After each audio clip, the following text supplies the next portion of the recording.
McGregor woke up today and chose to fight. I don't know if I'm going to read this to you. I'm going to try, and I've got the quote. I have a code. As limited as it might seem to you, it still exists. I do not talk about coaches unless I'm calling them sir, mister, or coach. It was one of Clayton's only rules. You talk to the fighter. This guy's got something to say. He says it to me. And this happened. I had a coach. Who came after me in the media. And Clayton said, you don't say a word to him. That is a coach. I will say a word to him. You don't say a word to him. So I took it with me, right? You might agree with that or not, but I'm sharing with you my code, and I really do believe that. I show coaches a different level of respect, whether they're mine or not. I don't think we're equals. I think fighters are equals, and I think coaches are peers. That's what I think. I was taught that since I was a young guy. You know how that goes. Yeah, I'm not going to read this to you, as a matter of fact, but it's on Twitter, and Conor just woke up, and he decided to go after, all right, one is a little douche. Another is a pad man. Another is a fat lick kickboxer. I don't know what lick is, if that's a typo, but it actually reads very beautifully. He called him a lick. You might want to steal that. We got another one that's a smelly prick. We got another one that got caught up. I don't know what that means. And then we have the point of all of this. After he gets your attention, he gets the sale, which is to put over Coach Kavanaugh.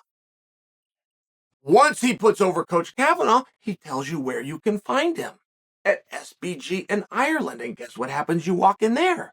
You pay a fee. I mean, the whole thing's great. But this is the third time in 3 weeks that Conor McGregor has stolen headlines without talking about a fight. It's the third time. 3 weeks ago, he gets into it with Danny over whether he put 3 in and pulled 3 out.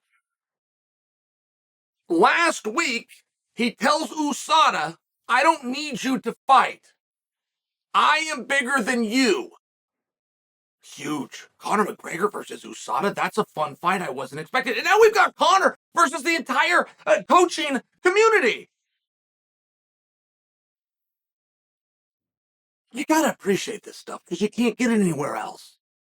Other guys are sitting around. They just don't know what to do.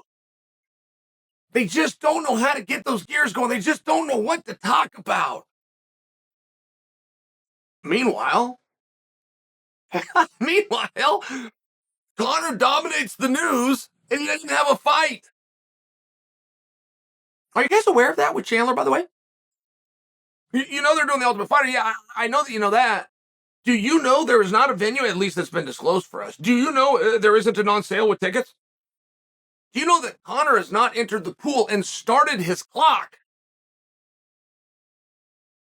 Which many interpretations believe is 180 days.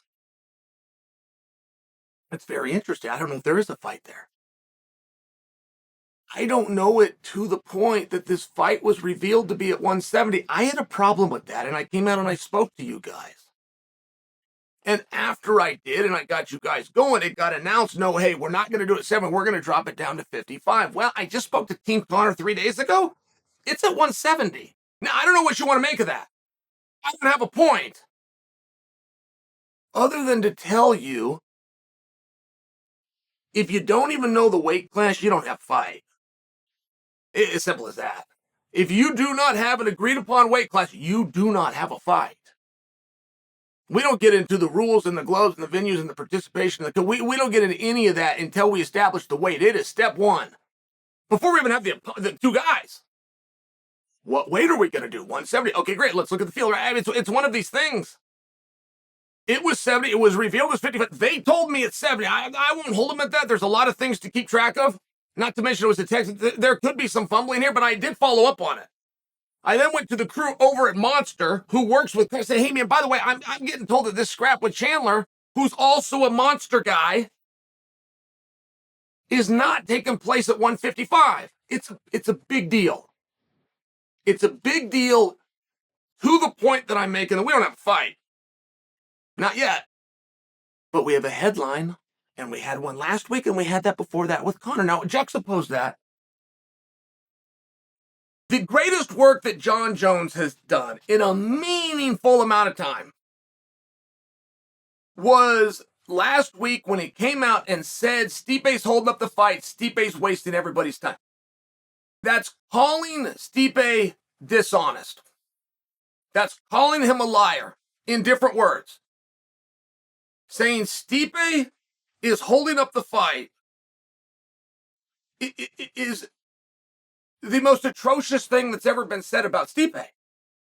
And you might go, Chael, it's a nothing. I don't disagree with you. It's the most atrocious thing that's ever been said about him. He's off limits.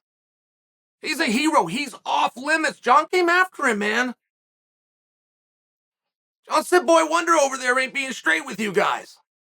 It was a big deal, and it was a big headline. And not only was I captivated and compelled by that, I was more excited that Jon has finally done something that didn't involve Jon. I love to point out what a raging narcissist Jon is. But one of the reasons that I can do that is it takes one to know one sometimes, right? There's things about my own character that I wish. Believe me, I know what a narcissist is. And when Jon Jones does an interview, all he will talk about is Jon Jones. And you see where he would come to that conclusion. Well, they called me. They want to talk to me. The headline's going to say me. Of course, it's going to be about me. That's true, but you're just not very interesting.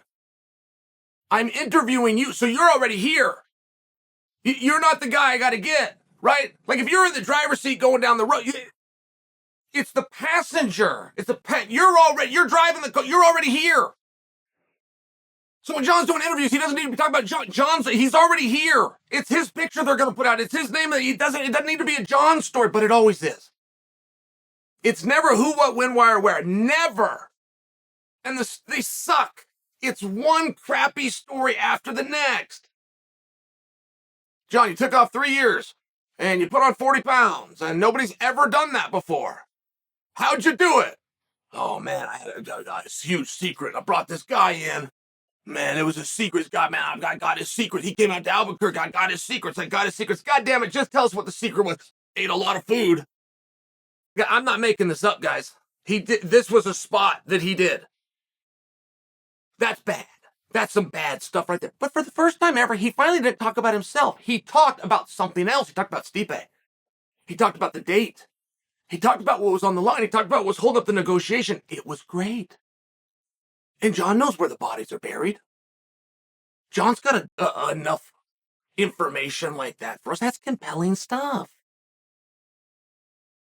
And I bring that to shine Jon a little bit. But I also use it as a juxtaposition for what Conor does on a daily basis.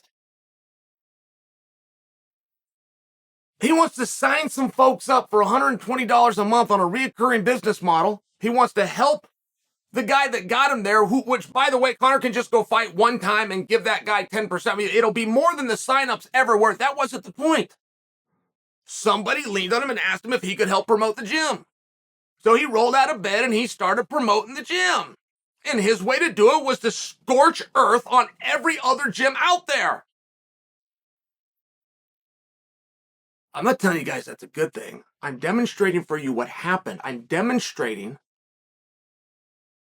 a top main event fighter who got a top headline, several of them.